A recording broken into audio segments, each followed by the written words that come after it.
The Supreme Court today struck down President Trump's emergency tariffs, but they likely will not go away. There are plenty of other ways that President Trump has to put tariffs on countries. He will within a matter of days, I think.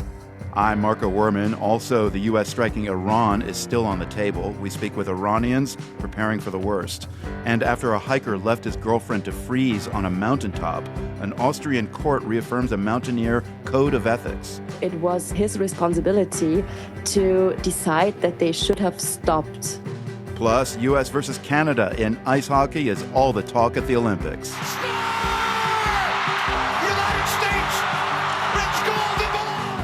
All that and much more today here on The World.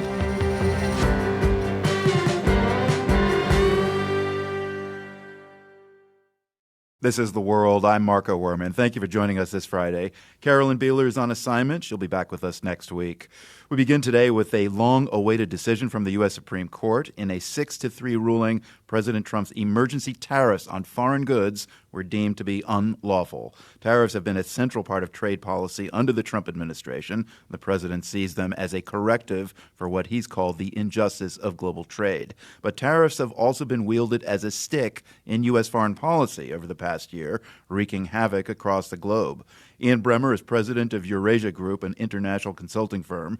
We spoke right after the Supreme Court ruling came down earlier today, and I started by asking if this decision has simply eliminated all of Trump's sweeping tariffs worldwide.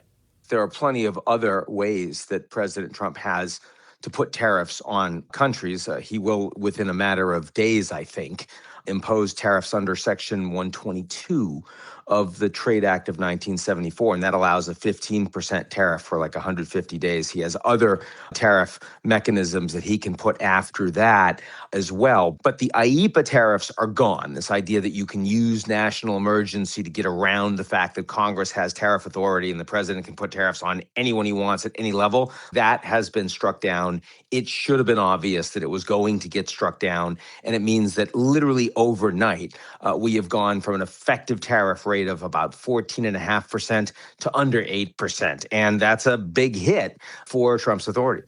Ian, remind us of the wide-ranging impact of these tariffs so far globally. Well, the biggest two sets of impacts. One is that they have forced countries around the world to the table. With America's asymmetric economic power over them, they've led to a whole bunch of trade deals, some of which have increased market access for U.S. goods into those countries, some of which have led to promises and commitments of major investments from those countries into the United States in important strategic sectors like the $550 billion that the Japanese made the announcement of, and now they're starting to actually put that money in play. So that's one set of things that's happened. The second set of things that have happened is that the United States consumers have paid an additional tax. Most of that money that is coming into the U.S. government budget from the tariffs that is reducing the budget deficit in the United States, the hundreds of billions that the American government is collecting, those tariffs are being paid, of course, by the American consumer. And a fair amount of that money is now not going to be paid going forward.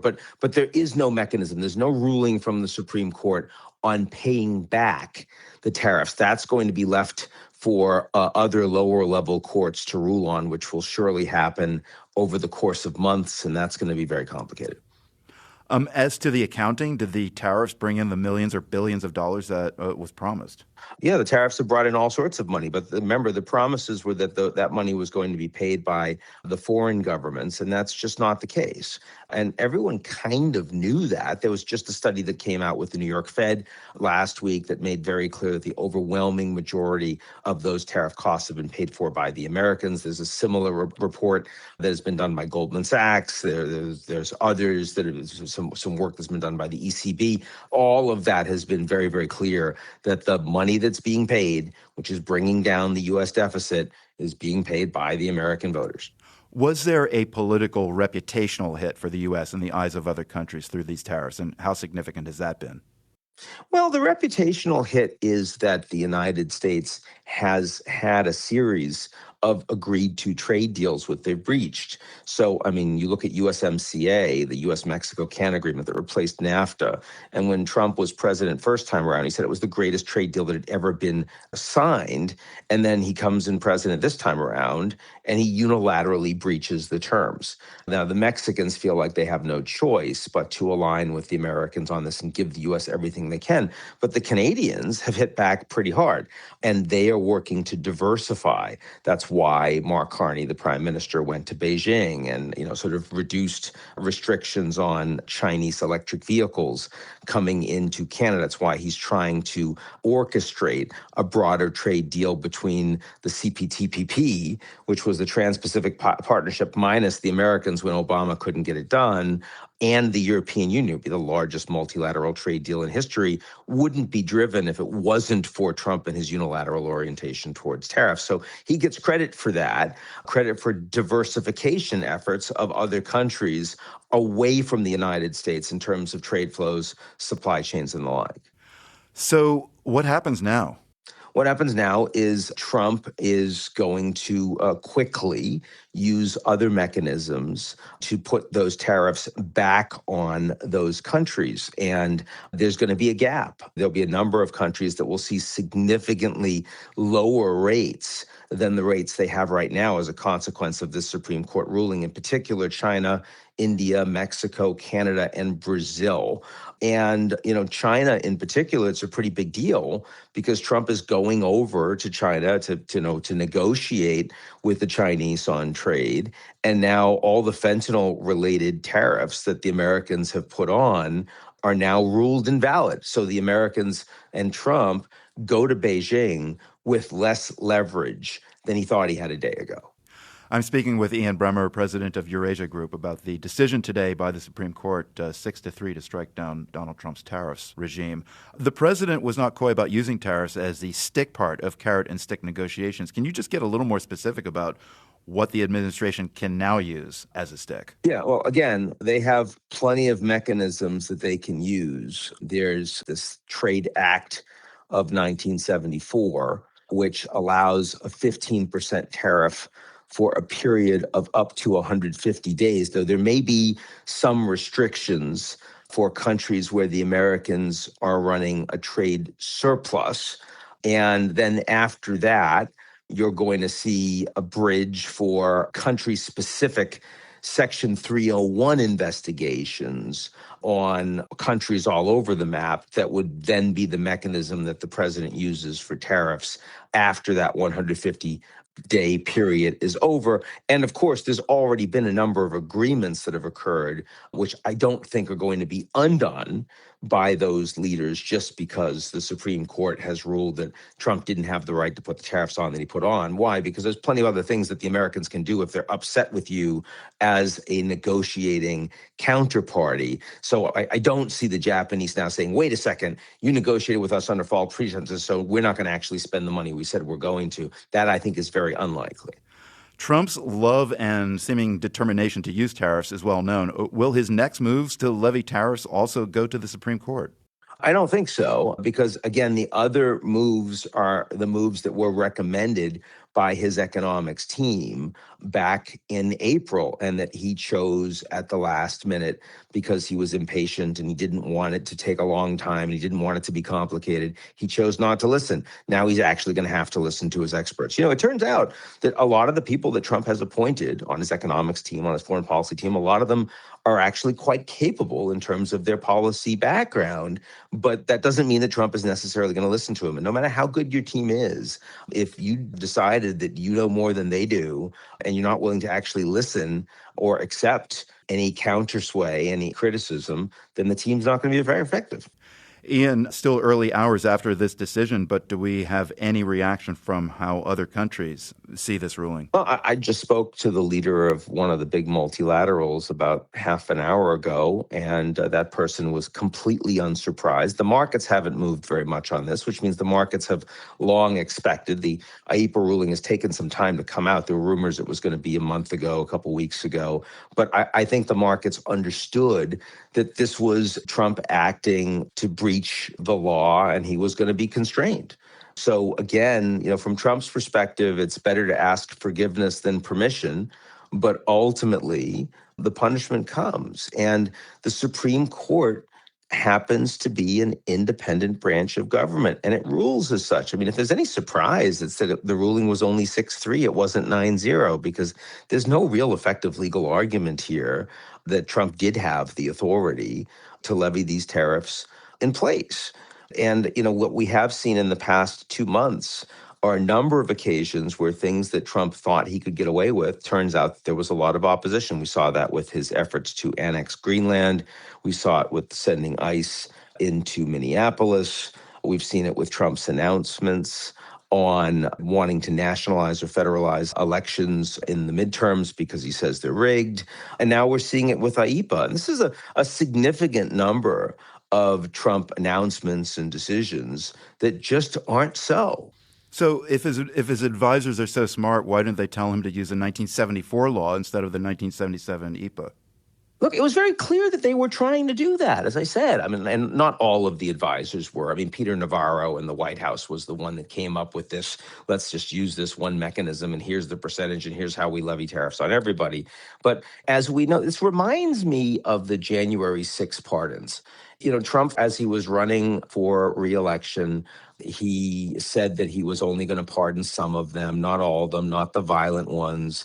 Then he becomes president. And of course, the mechanism of actually executing those pardons becomes messy. And he has people lobbying him and giving him reasons why it should be this person, but not that person. And here's a reason why that's going to cause problems. And he's just sick of it. He doesn't like the details. And he finally says, that's it. We're just going to pardon everybody. And it doesn't matter what the consequences are. And that's what happened here, is he had, a team of people that were arguing and bickering and negotiating over which countries should have which tariffs and what mechanisms. And here's why it shouldn't be on this country. And here's why it's going to hurt this industry. And, instead, he grabbed onto the suggestion that here's how you can just announce there's going to be tariffs on everyone, and there's never been a president that's done it the way you have, sir. And Liberation Day is going to be the most extraordinary holiday, and we're going to celebrate it every year. And you can always do exemptions afterwards. And sounds great at the time. And then later on, you find out that, you didn't really work that way. So who benefits the most from today's decision? Like, are there countries in particular that were struggling more than others under the tariff regime struck down by the court? Yeah, I think that, the Chinese, the Mexicans, the Canadians, probably they end up with more leverage in an ongoing trade negotiations process. I mean, USMCA is ongoing and needs to be re-upped. And the negotiations with the Chinese and the United States, we're going to have meetings, couple big meetings this year at least.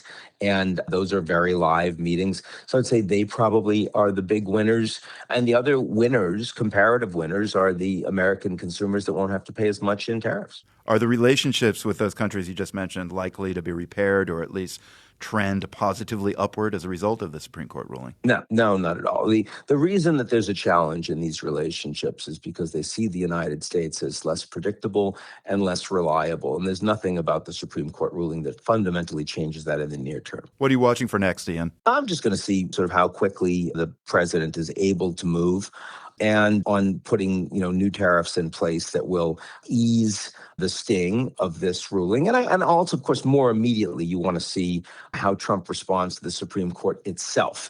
Does he try to argue that the Supreme Court itself is illegitimate, has acted against American national security, in some ways are unpatriotic? Would he make that argument directly? He's been very loath to take on the Supreme Court. That's like touching a very hot stove. But he's taken on the independent Fed, and he's gotten burned a couple of times on that. That hasn't gone so well for him, but he keeps doing it. So let's see what he does on the Supreme Court.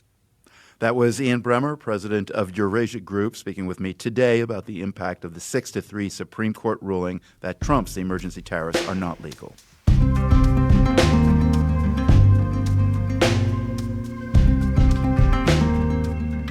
Ahead on the show, Olympic highlights from a nail-biter of a year for hockey, and preparations are underway for the first night of Ramadan.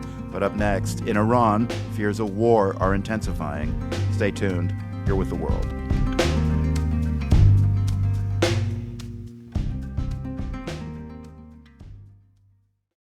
This is The World. I'm Marco Werman. President Trump today told reporters that he is considering a limited military strike on Iran if the country does not reach a nuclear deal. The president said he'll make a decision within the next 10 days. Meanwhile, Iran warned that it will respond in kind to any military aggression. All this uncertainty comes as many Iranians inside the country mark the customary 40 days of mourning after thousands were killed during anti-government protests last month. The world's Shirin Jafari has more. Fathers, mothers, friends, and families gathered around the graves of the dead protesters this week. Videos shared online showed the families laying fresh flowers and weeping for the young lives taken by Iran's security forces last month. Many of the dead were young and educated, full of energy and rage against the government that they said has robbed them of a normal life. I would like everyone here to clap for my son, says the mother of 27-year-old Nima Parsa, who was killed by a bullet to his head. Many families are going against the traditional somber mourning rituals as a show of defiance against the government. They clap, dance, and play music as a celebration of the lives of their loved ones. Nima Parsa was an English and Italian instructor. He made videos like this one on YouTube and Instagram. صفت لیبرو یعنی آزاد، خالی. 4 تا حالت میگیره. حالت اول. His mom told the crowd at his gravesite that all her son did throughout his life was to study and teach. He gave his life for a better future, she said. This is the father of another killed protester, Hossein Mir Karimi. He addresses the security forces in an online video.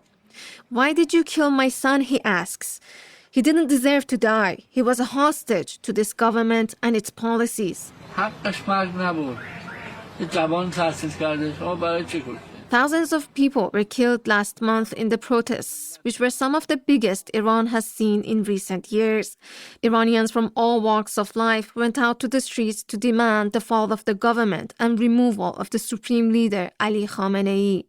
Human rights groups say that the security forces killed thousands of people in response. The brutal crackdown that followed has left many in shock. 26-year-old Sarah took part in the protests. She tells me that after what she has witnessed, life will never be the same for her.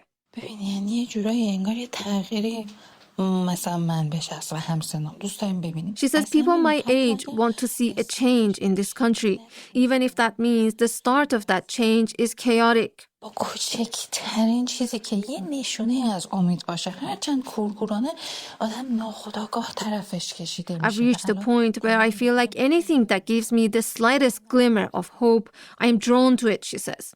Sarah studies genetics in the southern city of Shiraz.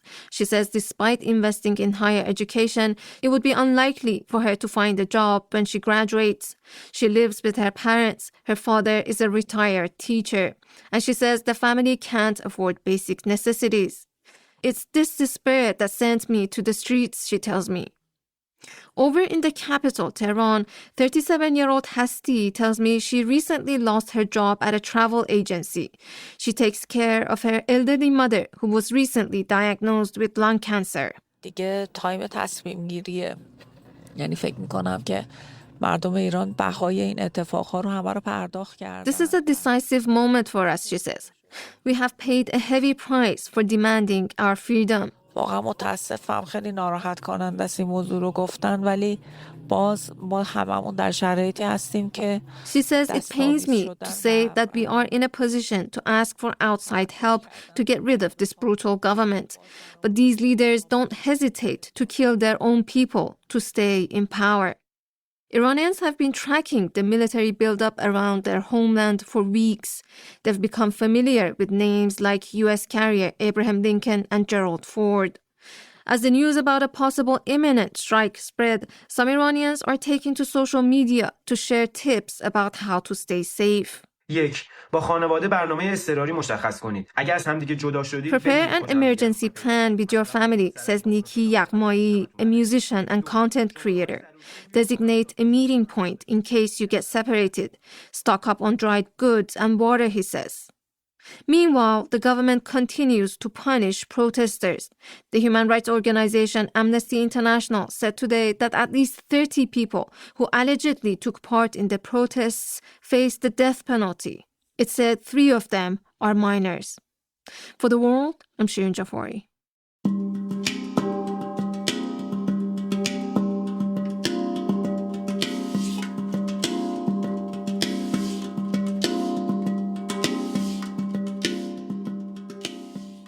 For North American hockey fans, this year's Olympic Games have been one for the history books.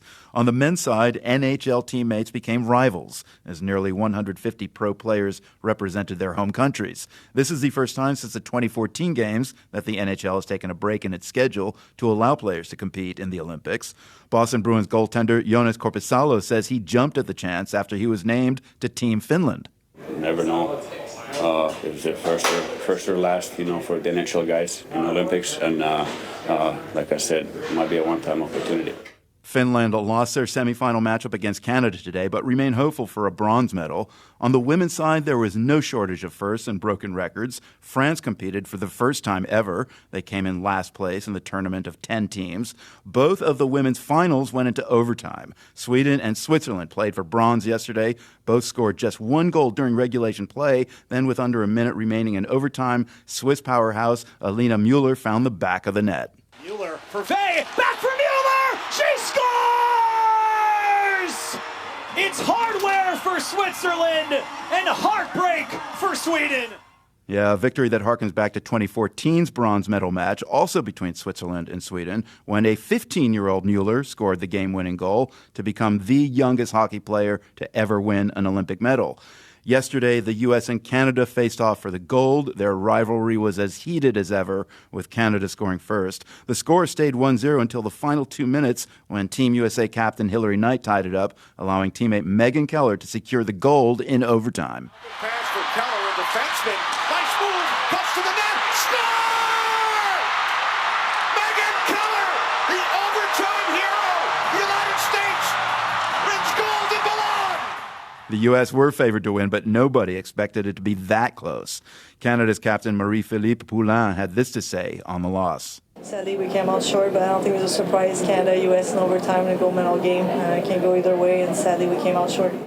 But Poulin goes home with a record of her own, the most goals scored in an Olympic career. Her 2 goals in the semifinal game against Switzerland brought her total to 20, surpassing the previous record of 18.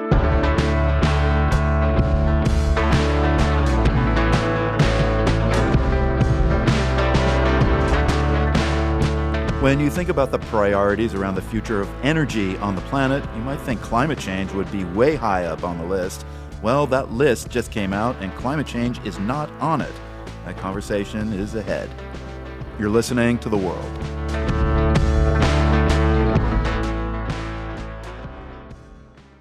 This is The World. I'm Marco Werman. Allahu Akbar, Allahu Akbar. The Muslim call to prayer today at the Grand Mosque in Mecca, Saudi Arabia, on the first Friday prayers of this year's observance of Ramadan. This week, millions of Muslims across the world have begun a month of fasting, prayer, and reflection. Ramadan is an important time of the year for Ikhlas Ahmed and her family. Ahmed was just 12 years old when she fled her home in Darfur in Sudan because of the violent conflict there. They found refuge here in the U.S. and in 2006 resettled in Portland, Maine. Darfur still carries painful memories for her, but it was also her home for many years, and Ikhlas Ahmed also recalls times without violence. And one particular night of Ramadan, when fasting back home in Darfur did not seem to end. She shared the memory with GBH's Stories from the Stage. The day before Ramadan is usually a hectic one for everyone in Sudan, but especially for my family. The thing is, my mother waits until the last second to shop for 30 days worth of food. So yes, I was not surprised when I found myself at 1 a.m. shopping for Ramadan food. My brothers get to sleep in, but here I am. My feet were so tired. I was so exhausted, but most definitely so hungry. In Ramadan, you have to eat right before the sun comes up. So I wanted to make sure I get home on time. We waited for taxi after taxi after taxi, and finally, we found one. The second we got into the taxi, we heard the call for prayer, the azan, and we knew it was too late. We did not make it home on time before we can eat to fast for the next day. So that night, I went to bed on a hungry stomach. It's okay. I woke up on the first day so excited about Ramadan. Ramadan is my favorite Islamic holiday because we get to be together with family and friends, and I get to cook in the kitchen with my mom. So we got in the kitchen, we start cooking our favorite Ramadan food. My mom got to cook her favorite lentil soup with all of her spices. I got to cook the okra dish for my dad, the potato for my brothers. We were happy. The tradition in Sudan is that you place all the food right before the sun sets, right on the ground, so the family can join in the circle and enjoy the meal together. So that's exactly what my mother and I did. 15 minutes before we can eat. All I was thinking about was all the delicious food that was waiting. My brother, who was taking a shower, and he was sleeping all day, and now he got up to take a shower, suddenly came running so fast and tripped on the food that we just cooked for 6.5 hours. He got a second-degree burn on half of his body. So I wasn't thinking about the food. I was rushing with my mother and my siblings to the ER because we were concerned. We got to the ER. There was no food there. My family lives so far away, so nobody could get us anything so we can break our fast. We waited and waited and waited. I feel like it was a century that we were in that hospital. And finally, the doctor came out. He said we could go home. And yes, I was going to be able to eat after 3 days of waiting. We got in the car. My dad drove and drove and drove and drove. I was thinking about the lentil soup, the potato dish. I was thinking about the okra. And I slept in the back of my dad's truck. I was quickly awoken by the sound of adhan again. It was 5 a.m., and we have missed our chance to eat before fasting. It's been 4 days. I knew that Ramadan was all about sacrificing to feel the hunger, to feel what it means to be hungry. But this one was just way too much, especially for my stomach. Thank you. Eklas Ahmed there from GBH's Stories from the Stage. Don't wait to shop, and Ramadan Mubarak. The International Energy Agency has announced its priorities for the next 2 years, and one phrase is glaringly absent from the list: climate change. That is a significant reversal. It's also something one country in particular had been pushing for. That would be the U.S. Kate Guy is an expert in the geopolitics of energy at Columbia University. She previously worked on climate change and foreign policy with the U.S. State Department under the Biden administration. When we spoke today, she explained the purpose of the International Energy Agency and why this omission matters. So it's one of those international institutions, sort of like the United Nations, where countries can come together and debate issues and try to coordinate and set policy together, in this case, specifically around energy. And it was established back in the 1970s in response then to the oil crisis. Then over the years, the global energy economy has really changed dramatically. And with that, the mandate of the IEA, what countries come together to talk about and set policy on, has also broadened beyond just focusing on oil to the full energy economy. So for the past decade, what would you say has been like the headline of the general thrust of the IEA? Yeah, so for the past decade in particular, so that's, 2015 on forward, countries have been operating under the Paris Agreement on climate change and the goals set under that. So countries have used the IEA, and the IEA sort of expanded its work, its research, its analysis to look not just at, global energy security or oil security, but actually at the energy transition, how to help countries, as you said, transition their energy use from fossil fuel domination dominated supply and demand to a more renewable, decarbonized net zero future. So a lot of the work really expanded to clean energy finance and technology and sort of critical minerals that are important for clean energy technologies and all the host of issues that countries really want to and need to coordinate on for the energy transition. So what exactly happened at this meeting? So at this most recent meeting, it's a ministerial, so each country sends their top energy minister. And this was actually the largest meeting ever, which just shows how many countries see it as really critical and important to be at this table and talk about energy issues, given everything that's happening in the world right now. And so at the meeting, countries sort of sat down and tried to decide, what can we work on together and what can we not? And the United States sort of came into those meetings with a very different position than it had in previous meetings, but honestly really consistent with what we've seen from the Trump administration so far, where they're taking a very anti-climate approach and really said this body, the IEA generally, the work that it does should no longer focus on climate change, should no longer have analysis on the energy transition or decarbonization, and we should really strike that from the work of the IEA going forward. And so you saw countries grappling with that, trying to figure out, where they disagree, but also where they can continue to work together on energy issues going forward.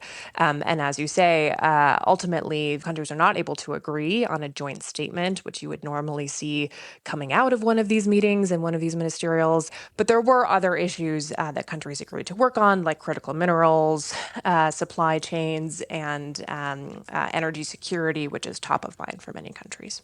Why is it important to the workings of the IEA whether or not climate change is explicitly listed as a priority? Yeah, well, to that point, 2 years ago, climate change and specifically transitioning our energy and our economies away from fossil fuel use was actually held up by the IEA, agreed to as one of the top priorities. So this is a really big shift to say something goes from like something we're really all focused on together as our top priority to not even on the menu. That's a really big shift. And what that means is the IEA, in addition to sort of hosting these meetings where countries can gather, they also do a lot of analysis, a lot of data collection, put out a lot of reports. Their seminal report each year is the World Energy Outlook that all governments, but also all business, all investors, everyone in the economy sort of looks to that data and those scenarios to make choices about the future, to say, where are we going to invest our money? What do we think is coming around the bend? What is most likely to happen in energy in the next few years? And that analysis is really critical to those decisions that leaders make. And so if the U.S. and other signals are putting pressure, we don't want decarbonization to be part of that analysis. We don't want climate change to even be something that you look at. Well, necessarily that's going to shift that analysis, shift the scenarios that the IEA uses, and then potentially shift decisions that leaders make all up and down that chain. So, just practically, does that mean that there are new priorities now? Yeah, so the priorities that the countries were able to agree on were mostly around energy security. And this makes a lot of sense because you see, rising energy use, rising electrification, AI and data center growth. The other issue that we will see countries work on more is looking at critical minerals like silicon, like cobalt, that are important inputs into batteries, into clean energy technology. And just the sort of need for these critical minerals as an input is really important for countries to work together on because the supply chains are so constrained. I'm speaking with Kate Guy, an expert in the geopolitics of energy at Columbia University. Why was the U.S. pushing for this? Is it obvious? Well, no, it's a big shift, right? And it has been sort of like whiplash for many countries around the world to watch the United States change its position so dramatically. Obviously, under the Biden administration, addressing the climate challenge, moving to a clean energy economy was some of the top priorities that President Biden had diplomatically. And so you had many countries working together with the United States to pursue those goals. With the Trump administration, they came in and they didn't just take a milder position on that. They really have adopted an anti-climate position globally.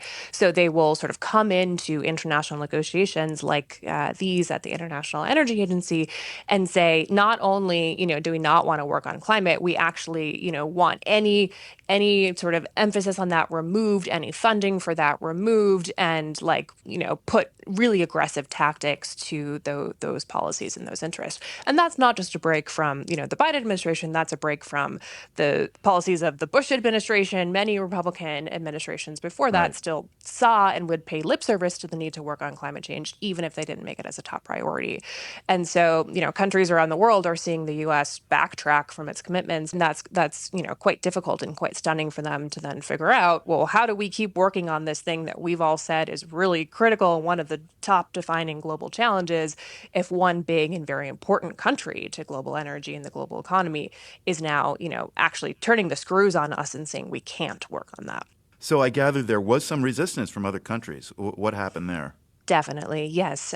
So I heard from, my counterparts, my former counterparts who are on the ground, particularly European countries, but not just, many emerging economies as well. They still understand that climate change is threatening their economies more and more with each passing year, but also that there's huge economic incentive to move towards a more clean and renewable future.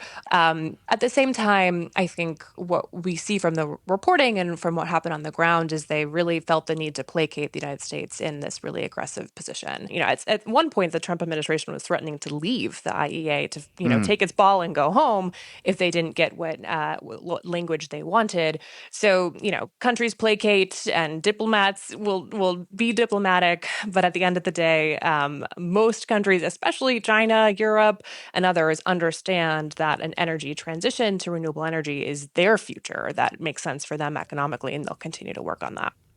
Kate, what does all this indicate to you about the wider political views on the energy transition now that we're in 2026? Well, I mean, on the first hand, it shows that despite, one country saying this is really important, this is critical, this is the way we're moving, that can shift dramatically. And I think we've seen that with many geopolitical issues. The Trump administration is immediately turning tack and taking a really different approach. And that's leaving a lot of uncertainty for the global economy, for global politics more broadly, and just, for trust. And how can other countries trust anything the United States says if it's going to very quickly shift its position with any new president? So that's really tough.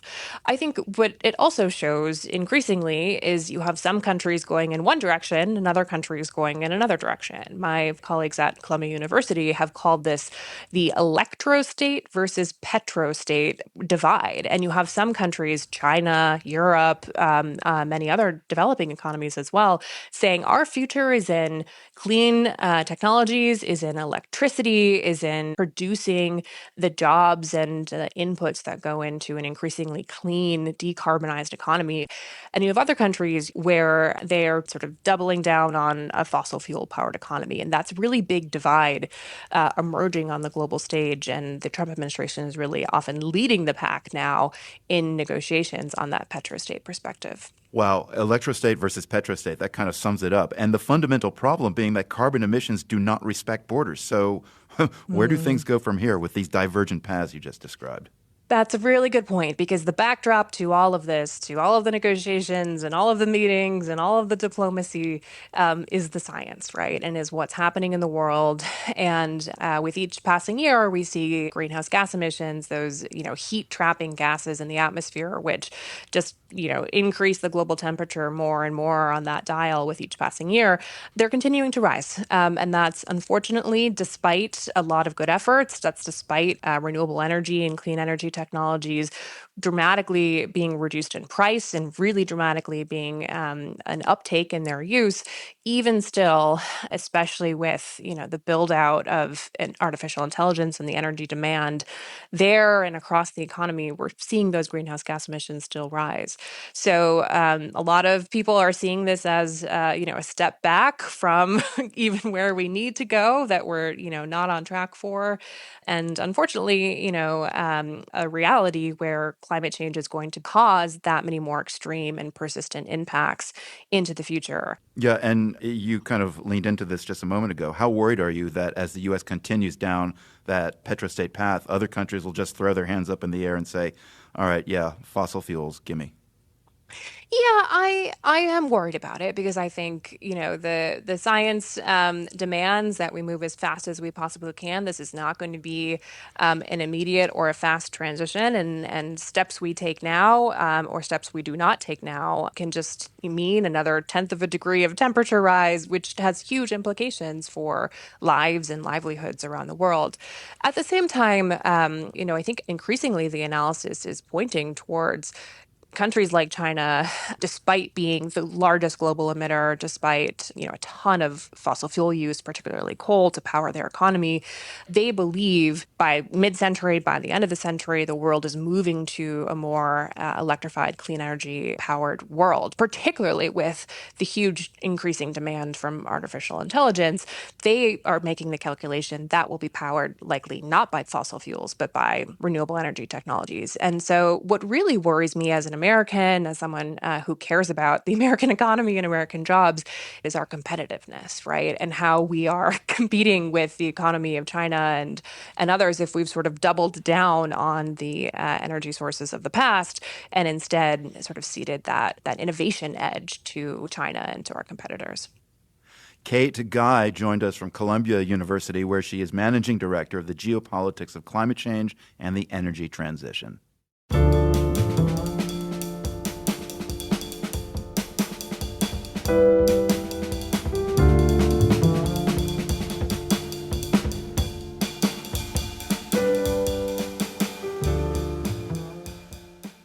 This is The World. I'm Marco Werman. A court case in Austria has sparked international debate about the responsibility of mountain climbers for their climbing partners.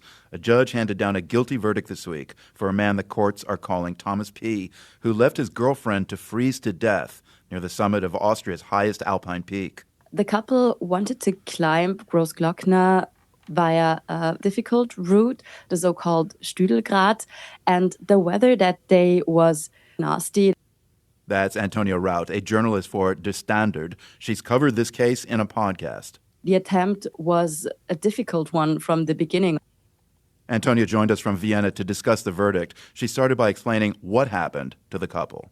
Their tour started in the early morning on January 18th last year, and it ended around 4 o'clock in the morning with only Thomas P. coming back to the valley. His 33-year-old girlfriend, Kerstin G., died of hypothermia close to the peak.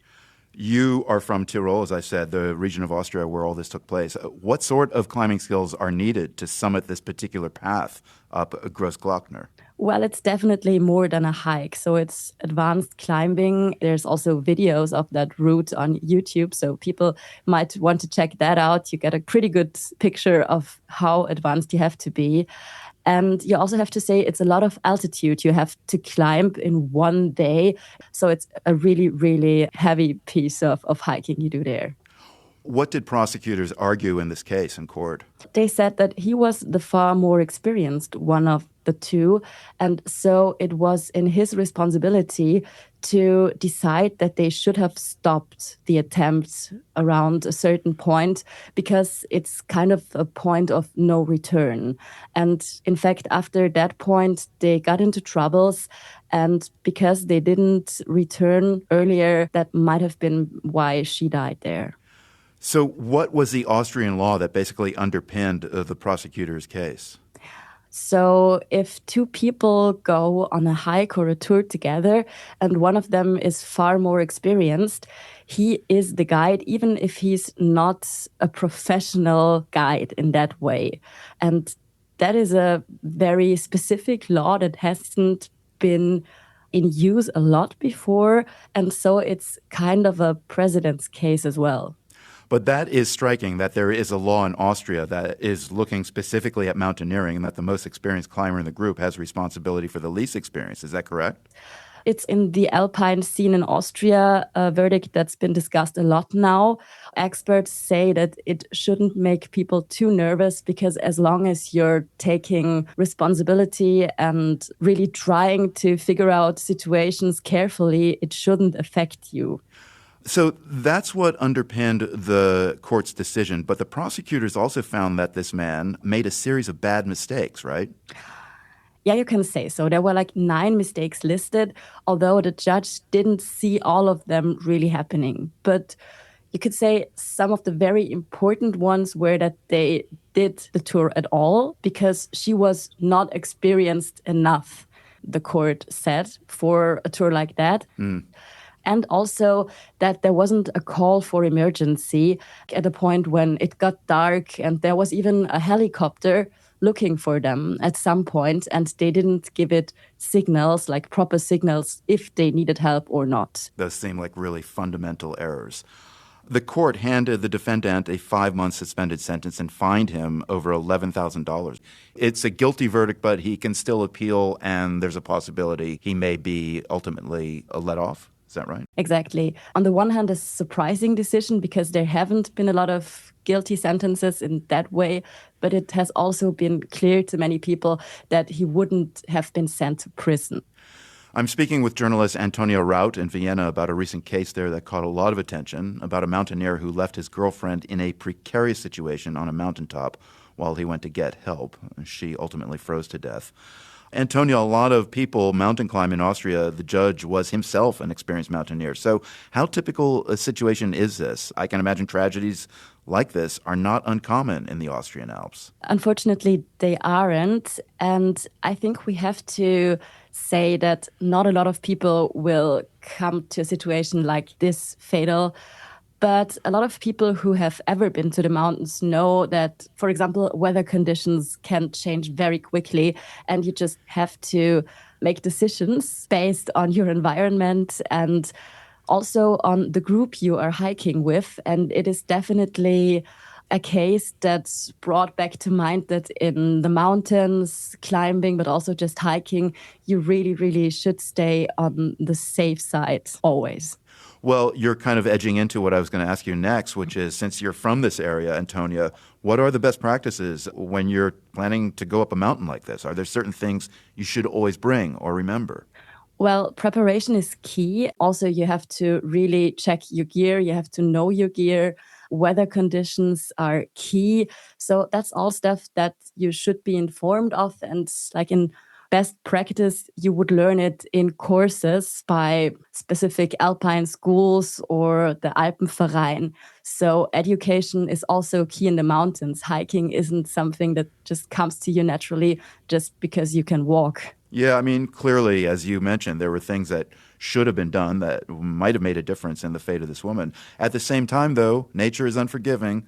We can think about how on Everest there are cases where people need to be left behind because the whole group could die trying to rescue a single person. So what is the general understanding of those ethical calculations in the mountaineering community? I spoke to an experienced mountaineer about leaving someone behind, and he said that there are very, very few cases where you might have to do that. For example, if you are in danger yourself, or if you have to call for emergency and you, for example, don't have service. But normally, and especially in winter, leaving someone behind should really, really not happen. Like, you should stay with people, you should try to keep them moving and even also try to warm them up if they can't move further. That's a very tricky one, but you also have to say it's very hard to talk about decisions people make in extreme conditions like this. Antonia, with this mountain climb, with mountaineering, isn't toughness part of what people are out trying to prove? Toughness is kind of required, but it shouldn't be taking risks, so it might be your last peak. That's what a mountaineer said to me. I mean, psychologically, do some mountaineers feel like if they have to call for help, they've failed? It's always hard to say, okay, I brought myself into a situation that I can't handle anymore.